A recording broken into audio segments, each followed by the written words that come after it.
Wanted to get our other panelists' perspective on that, perhaps starting with Mr. Fernandez. Look, I'm not going to use the microphone. Let's not get caught up on feeling uncomfortable, okay? When you go to court for the first time, even if it's for a traffic ticket, you feel uncomfortable. When you go to a new restaurant that you've never known before, you're not familiar with the menu, you feel uncomfortable. Let's be more realistic. Anytime you do something for the first time, it's going to feel uncomfortable. But we shouldn't just, because it's going to feel uncomfortable, refrain from doing it or not do it. Sure, but it's going to be exciting. It's going to be meaningful. And what you do, if it makes you uncomfortable, go with the group. Go with 3 or 4 people if that makes you feel more comfortable. That's okay. Don't let it intimidate you. Look, she can only do so much. She's not going to stand there and say, fuerte el aplauso for the person who's coming for the first time, okay? No, you vote. It's your duty. It's your responsibility. Feel good about it, that you're able to do that. Yes, it might feel a little awkward because you're doing it for the first time, but after that, you're a pro. You're a professional. Okay, that's what I would say. Just a little remark in remembering that, or reminding that the change of the system this year didn't help. No. Didn't help at all, because most people, regular voters, were used to the machine, the touch screen, and they, as I said, they tried to do the table like this to see if the keyboard was not under the table. It's real. And the other remark is this: we need to participate. How many of you, I asked that question in Agenda Hispana, have you worked as poll workers? Okay, that's something. That's meaningful. I have. And many of the questions that the lack of civic education I had were answered by taking part of and that made me uncomfortable. And then I was afraid of going to be a poll worker. But I did. It was fun, actually. And now I am able to help others. That's something that I would encourage local organizations to do. As part of the Council for Hispanic Business Professionals, we adopted at least 1%.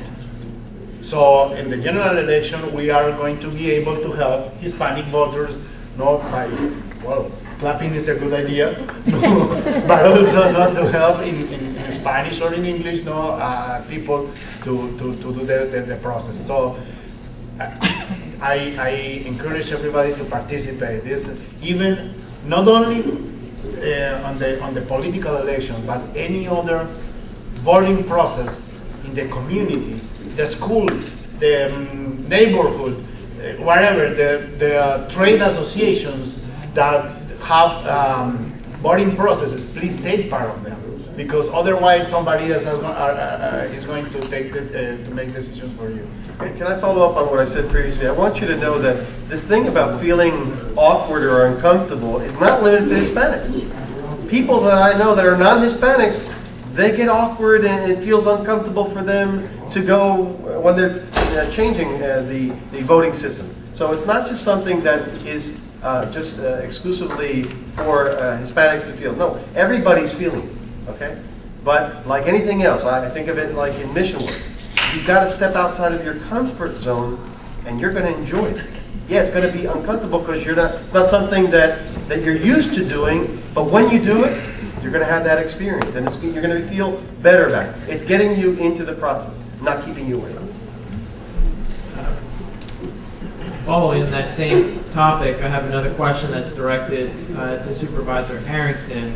And the question is, how do you respond to the concerns of both Hispanic and African American voters, to their concern and fear that their vote wouldn't be counted, or that their vote doesn't count?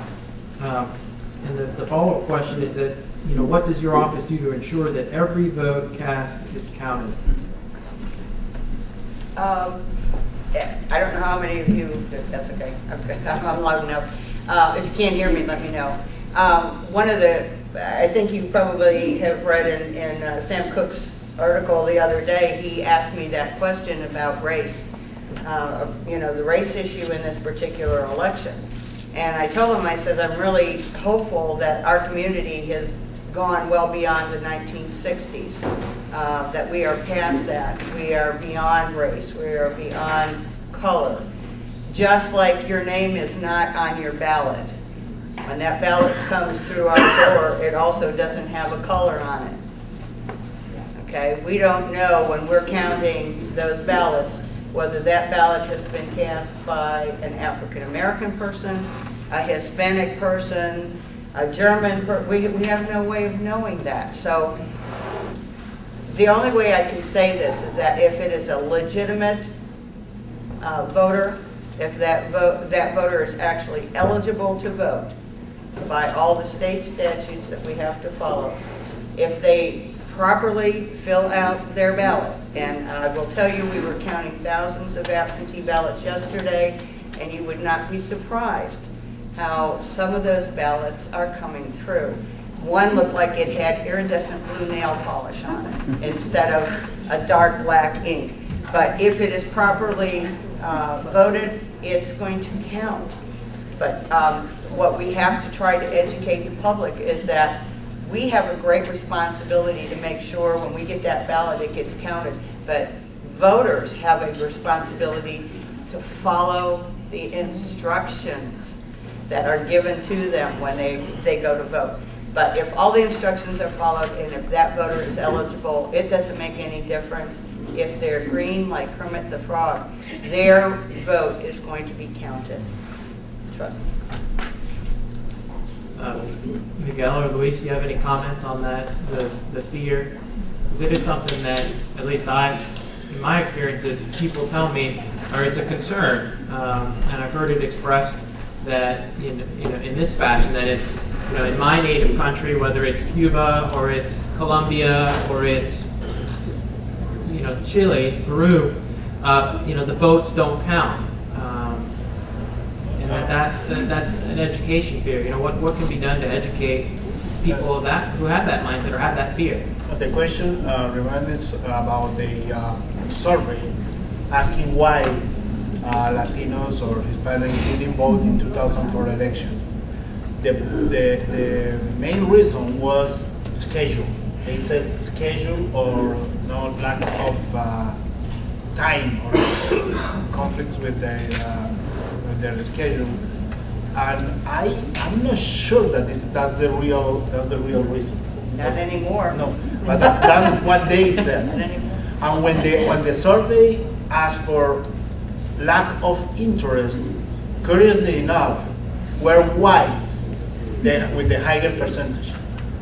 There were Hispanics, lack of interest. So probably it's not as everybody said that Hispanics are not interested in voting. Most probably they are. But I suspect that behind the excuse of, you made the point, no, for the Disney World. But when you have no good reason to vote, and I would say that the local issues may play a role on there. The excuse of having no time, I don't see that as a strong excuse, but according to the survey, that's what they said. At least the only part that I would like to share is, and it's slightly different, will my vote be counted? I don't think it's more of a concern with the Hispanics of will my vote be counted. I think the concern for the Hispanics is, will my vote matter? There's a difference. And all I say to them is look at the 2004 presidential election and look what a pivotal role Florida had. And I suggest to you, Florida's going to have an equally pivotal role this year. So, yes, it matters. The license plate on the back of my vehicle, in case anybody hasn't seen it before, it's one vote. O-N-E-V-O-T-E, one vote. And use that phrase quite frequently because we have a whole list of things that have happened in history because of one vote. Hitler became the head of his organization prior to his reign as chancellor by one vote. So there's things in history that have happened because of one vote. And we especially express that to our young people. It does make a difference. You know, 2000, we had 537 vote difference in the United States. I wonder how many people who didn't go and vote that day was sitting there when they saw how close that race was and said, I should have had a VA. It's just, it is so important, and we can't stress it enough that it does make a difference, and I think Miguel had it right. It's not, is it going to count, is it going to matter? Every vote matters, every vote gets counted, and it certainly does matter. There's a number of people in this room that are candidates.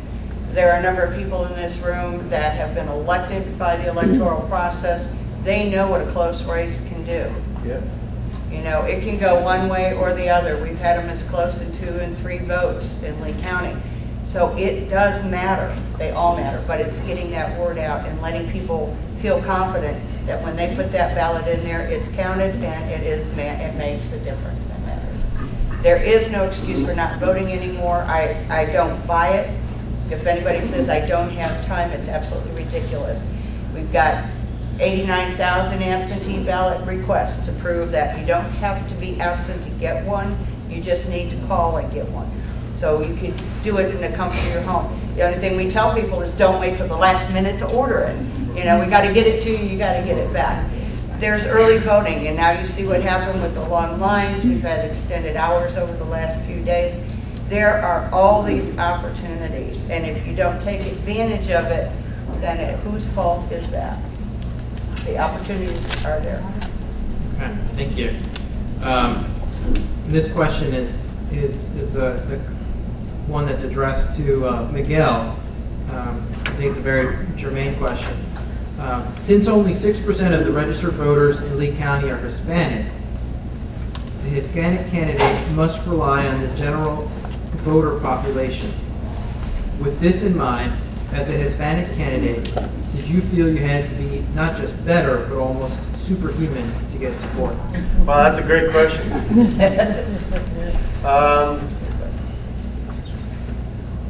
It ties into a lot of what's already been discussed. Whether we like to admit it or not, whether we're no longer in the 1960s, there is a lot of 1960s mentality out there. But I didn't go into the process thinking I couldn't win. Because if I had gone into the process with that mindset, I wouldn't have ran. I wouldn't have invested what I've invested, both money and time. So I felt as if, as a candidate back in 2006, I needed to be not superhuman, because there is no such thing. But I think I needed to change a lot of minds. I needed to change a lot of perceptions.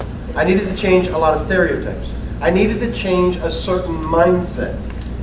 I mean, you couldn't have a more Hispanic sounding name than Miguel Fernandez. Okay? And I said to somebody, I'm not going to change my name. It's part of my identity. But you need to.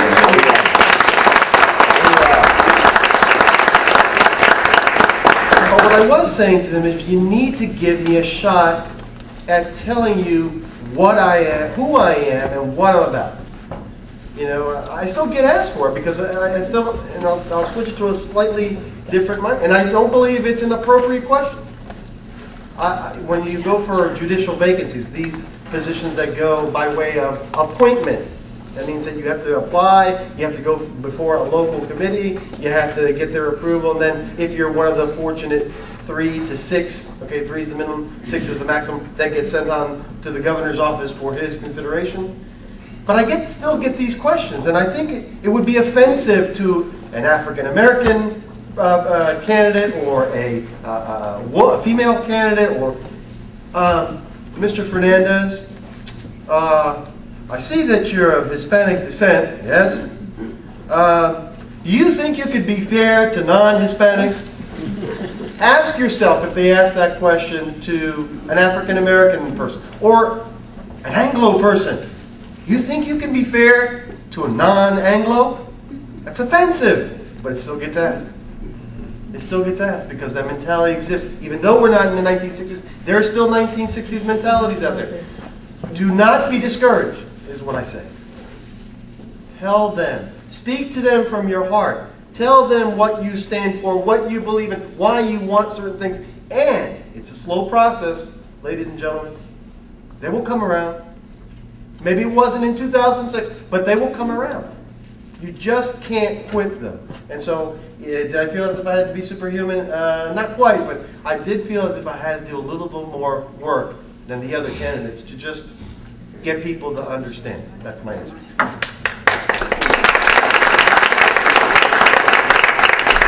I have a sort of related question, or maybe it's a follow-up question, and I guess it's really a series of questions. And it's from the candidate's perspective. Miguel, what did you do to get the Hispanic vote when you ran? What influence did the Hispanic vote have on your campaign? And what influence do you think the Hispanic vote has on the campaigns of non-Hispanic candidates today? Okay, let me try to answer that in a couple of ways.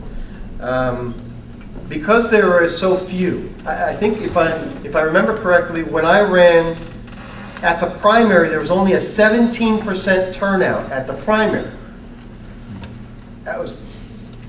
It was embarrassing. Let's say it for what it is. It's embarrassing. And I don't think that this year's was a whole lot better. 20. But that's across the board, or Hispanics? well, that was the turnout. That was the turnout, and Hispanics I think were a little bit less than that. I think Hispanics may have been, 6 or 8. I want to, for some reason. So if you ask me from looking at the numbers, what kind of influence they had, I would say they had a little influence, almost 1/3 of the vote. Okay, but it was a process. And so I felt as if even though only a few of them got out for the primaries, more of them came out for the general election. And I'm proud to say that across Southwest Florida, 104,000 people voted for me. Now let me try to put that in perspective. There was another gentleman that was running in a different campaign for a judicial position. Okay? Mr. Mann, with a very well-known name in Lee County, I believe received 107,000 votes. And he lost.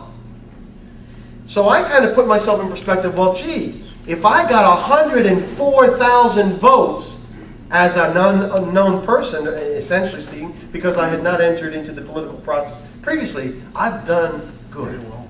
I've done good. But I hope that I did well, not just for me. I hope I did well for others. But I continue to say that there were Hispanics that didn't vote for me. There were Hispanics that didn't support me. There were Hispanics that supported my opponents. And I say, good. Because this is America. Because this is the democratic process. And because I'm not out to get all the Hispanic votes. Would I like it? Of course I would. I'd be lying to you if I didn't. Would I like to get all the Hispanic? I'd like to get everybody's vote. Don't be afraid. You're not going to get everybody's vote. There's going to be people out there, for one reason or another, that are not going to vote for you because you're not Hispanic, because you're not this, because you're not that. That's okay. Just get involved. Now, as to the influence, I think overall they had an influence, and I think that again, it was marginal, but we need to build upon that. We need to build upon it. We can't be satisfied with the results of the past. We must look to improve. We must look to get more. We must enhance the overall situation for Hispanics and non-Hispanics. Yeah, I'm glad to hear it was 20%. I'm still sad by it, but I'm glad to hear it's 20%. How would I feel as if it was still 17? I feel terrible. I feel, because each one of us as candidates, whether you make it or not, you're doing. You have to understand, you're doing a great service to all the voters because you're getting out there. You're trying to reach them. You're trying to get your message out to them. You're trying to get them to participate, whether it's for the first time or not. I think the proudest moment that I had was a woman that I was at a restaurant. And a woman came up to me, she was my server. And I noticed that she was super nice. Not that servers aren't, but that she went overboard. I mean, and I was going to leave her a very nice tip, of course. And she said to me at the end, I want you to know that we were inspired by you. And I didn't know how to answer. I said, thank you. She says, no, you don't understand. My daughter, who is about to vote, she came home and she was inspired by your candidates. She now wants to run for something. That's the gift. Because that person, if she lives up to be what she plans to be, whether that she's going to participate fully in the political process and be one of our leaders, that's the greatest gift you can have. Now you're more than just significant. You're more than just successful. You have become significant in the life of somebody else, and that's what we're going to do.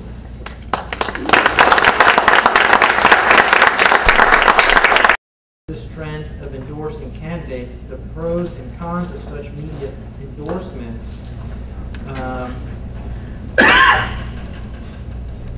And I guess the main question is, how truly valuable are the endorsements, and does it, in a sense, challenge the bipartisanship or the nonpartisanship of the media?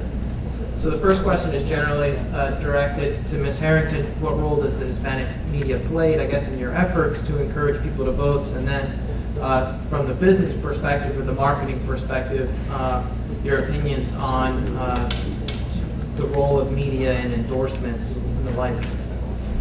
Let me just say in general, to start, I have a favorite saying, and excuse me if there's any media in the room, but I have a favorite saying that the media will take a grape seed and make a watermelon out of it.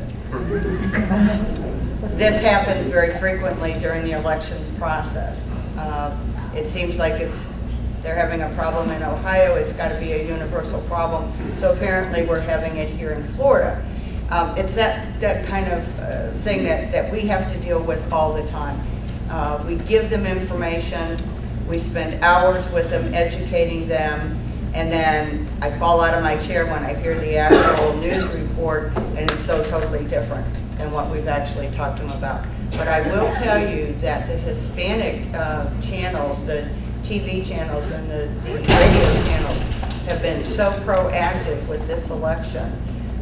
They have contacted my office. I do not speak Spanish personally, so my qualifying officer, Bernie Feliciano, and of course you can tell she's Hispanic nature, she does all of my Spanish programs for me, but they have actually come to us and said, we want to do an in-depth program. We want to do a 30-minute program. We want to be able to tell the voters out there in Spanish on where they need to go and early vote. So we work extremely close with all of our local Hispanic media on this election, and I'm hoping that relationship will continue. It's been a good relationship. Please. Just to complement the remark, I witnessed a very active participation in terms of educational work of the Hispanic media in both counties. They were educated, and that's a good thing. As to the endorsement, 2 point of views. One is that the role of the media? Most people said no. In this case, I liked that they did, because who read things twice, and if you need somebody who say the same that you think, you don't go to read. But looking, I read very carefully, not every position, especially on national issues, and to see what local people were thinking about them, about the candidates. And to me, well, let's say for Amendment 2 and for Amendment, the last one in Collier County on the school board it was very illustrative going to the media to, it doesn't matter if I felt different that they did, but that plays a role important in terms of, it's not the case that they are gonna say, and everybody's gonna say, okay, we're gonna do that. No, that doesn't happen. But when you have in the newspaper 2 or 3 pages with letters to the editor, with very aggressive in some cases, or other very well thought, I think that plays a very good role in terms of giving people the opportunity to weigh their decisions. So in terms of, if you say philosophy, if it is the play of the media, probably I would say no. I would scrutinize why they, the editors, think that they have any influence or any authority to tell people what to do.